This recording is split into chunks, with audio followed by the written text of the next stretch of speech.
Hello everyone, once again welcome to my vlog for today.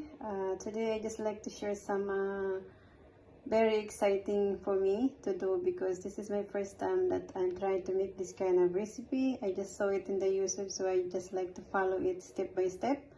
I don't really have confidence to share it because it's my first time, guys, but actually I'm excited to try by myself how it's gonna be for this kind of recipe that I just like to share on my blog for today, because today I have someone special in my heart that they're going to visit on my place, so I tried to make some new recipe that I think they like to eat. This one, it's called chicken biryani. So I just like to show, this is the first ingredient, guys.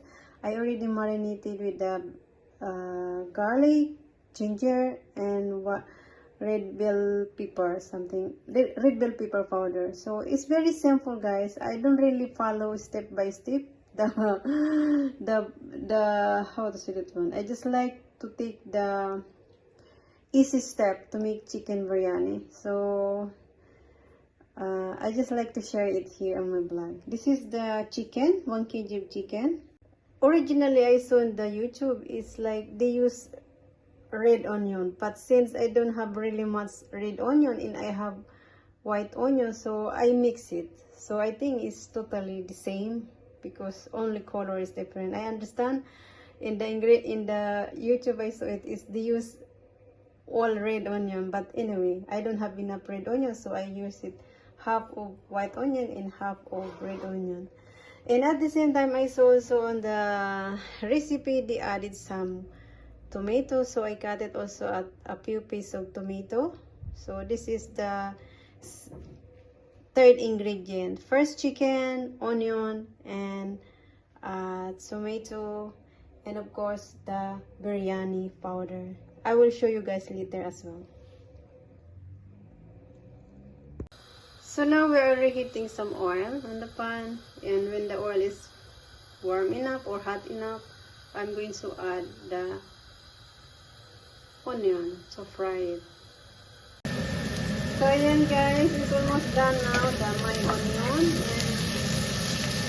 And as I saw in the YouTube, the next that we're going to add here is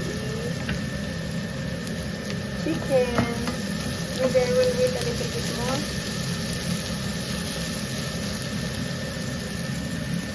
Because I'm excited to eat this one, guys.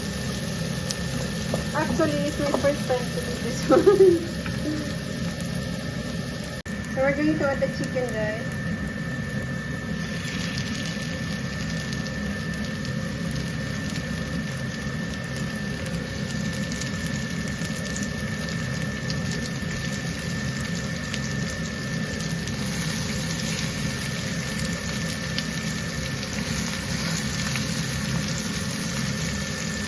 I hope it tastes good.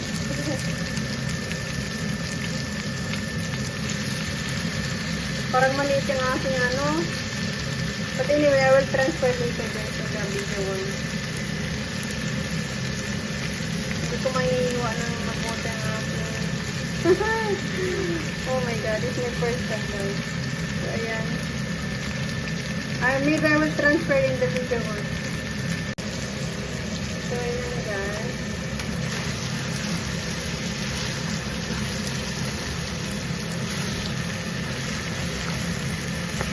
I transfer in the bigger.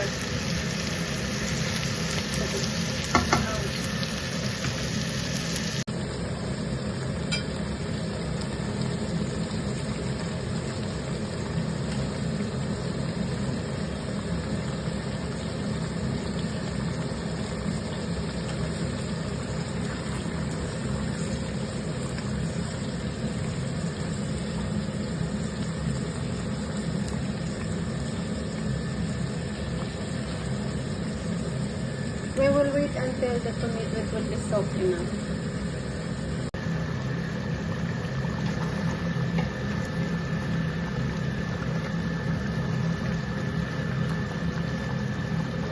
We already add guys the biryani powder. Yes, as you can see this one. Yan. May nagregalo kasi guys sa akin ng biryani powder, kaya nakaisip akong gumawa nito. Ano sila nag-travel papalit, may pasalubong sa akin na ano. So, sabi ko ay try ko nga magluto ng chicken biryani since meron naman akong invited friend.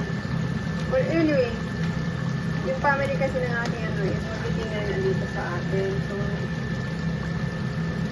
niluto ko po para naman meron tayong presentable na may paghahanda sa ating bisita. So, ayan, I think yung tomato almost done na, guys. Seriously, this is the first time, guys, na gumawa ng ganitong recipe. It's for chicken biryani. So, ayan, guys, we already add the yogurt, the natural yogurt. Hopefully, it's not too spicy, guys. Because if it's too spicy, I don't really like it.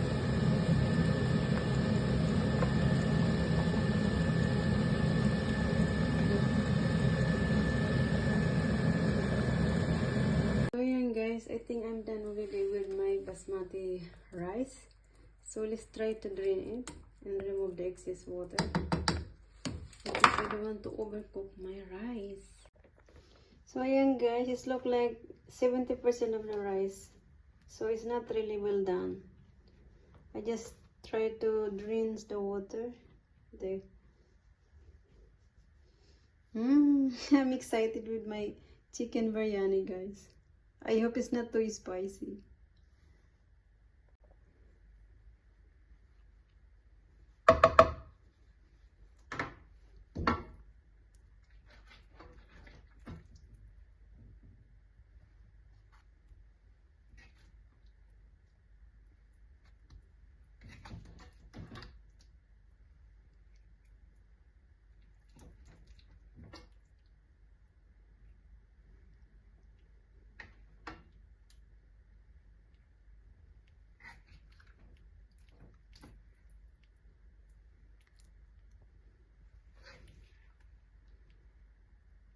Wait, some sauces still out.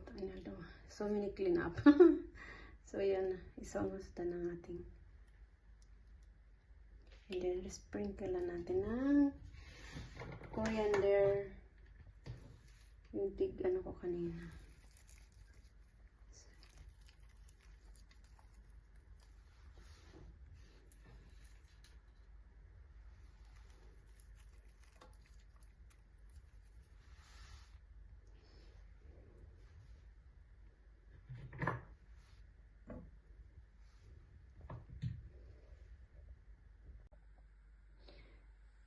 So as you can see, guys, it's almost perfectly. So I hope the taste is depend on the people who gonna eat my biryani for today. So yeah, as you can see, it's all done.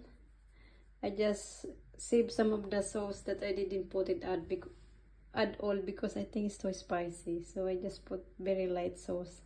But the most important is the chicken is all inside.